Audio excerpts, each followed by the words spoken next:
You're looking at an M112 V6 Mercedes engine. And what I'm going to show you in this video is a critical inspection that you need to do to this engine as well as the V8, the M113. Exactly the same. Remember, the V8 just is a little bit longer because it has 2 more cylinders, but everything up here is basically all the same whether you have the M112 V6 or the M113 V8. Now, to access this area of inspection, I've done other videos on this, but I'm going to take it a step further to show you how to fix the problem if you discover one. You have to remove the air induction pump. That's very easy. I've already got it off here. You've got 1 bolt to remove. You've got this hose you got to pull off. You've got to unplug the wiring plug, and then you just tip this forward and pull it off. See, it's hooked in here at the bottom with just 1 bolt holding it in place. Now we have exposed the area we need to inspect. You'll notice right here that we have a vacuum actuator. This is a vacuum pod with a diaphragm inside, and this is a rod which goes down to a lever towards the center of this intake manifold assembly. What does this do? Well, that's what we're going to learn about. Remember, the inside of these manifolds have a variable length intake that's controlled by flapper valves.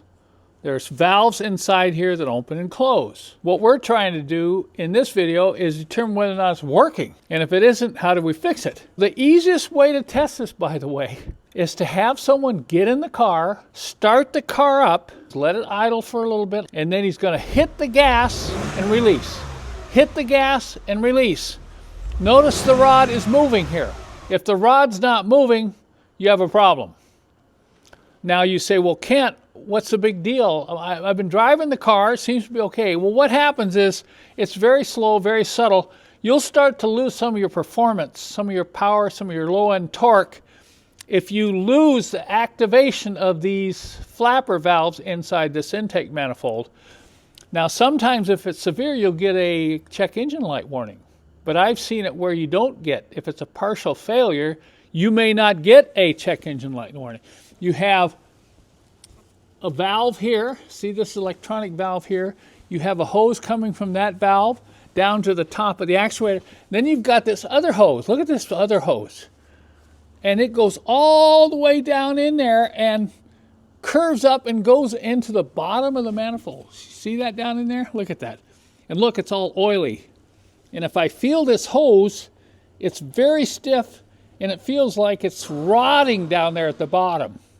And there'll be times you'll pull one of these off and this hose will be broken up here, it'll be cracked, or it'll be completely severed at the bottom. Then you go on YouTube and you find out, oh no, I got to pull the intake manifold off to change this hose. Well, let's see if there isn't a better way to do it.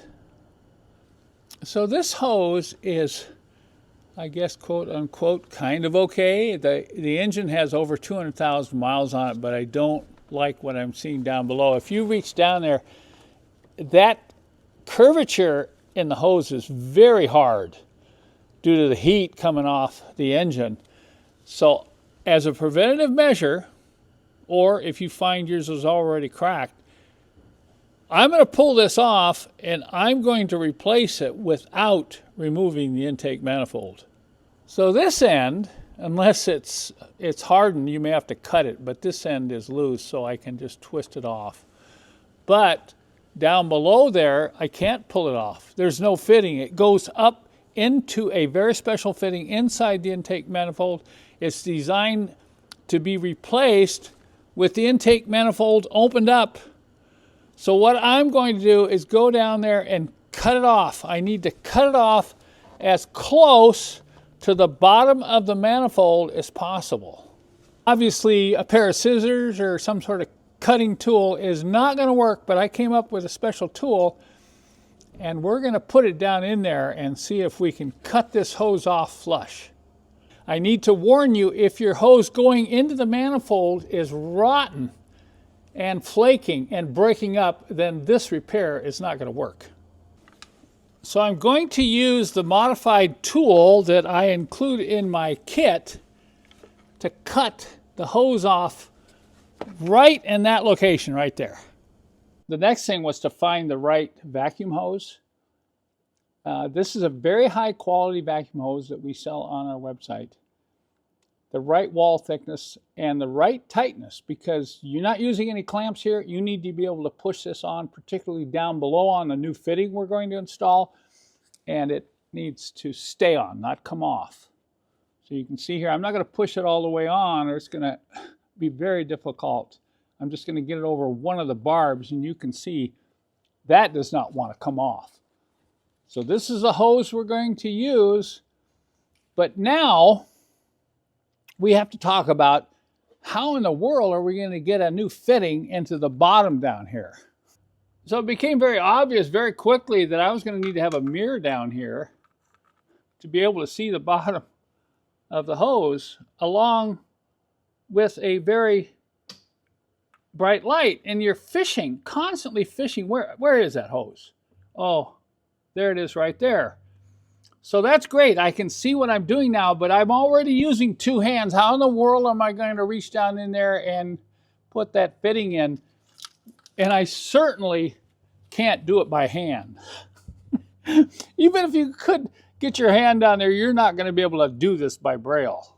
So a good light, and I like this light because it comes off the tip, and I'm going to put the light in on this side. I'm going to try to get the pliers down on this side, and I'm going to try to look over on this side where I can clearly see the location of that cut-off vacuum hose right there. Okay, I can see it. Now I'm going to take a little bit of silicone dielectric grease, just a little bit. You're going to need a little bit of lubrication here on this fitting to get it into that old cut-off hose. And then I'm going to position the pliers just like this, 90 degrees. If you try to do it at an angle, it's real hard to estimate where you're straight, because you have to get this straight when you pull it up in there. So I'll put this on at a 90-degree angle, just like that. You also want to get it lined up with the pliers so you have a reference, right, like that. Okay.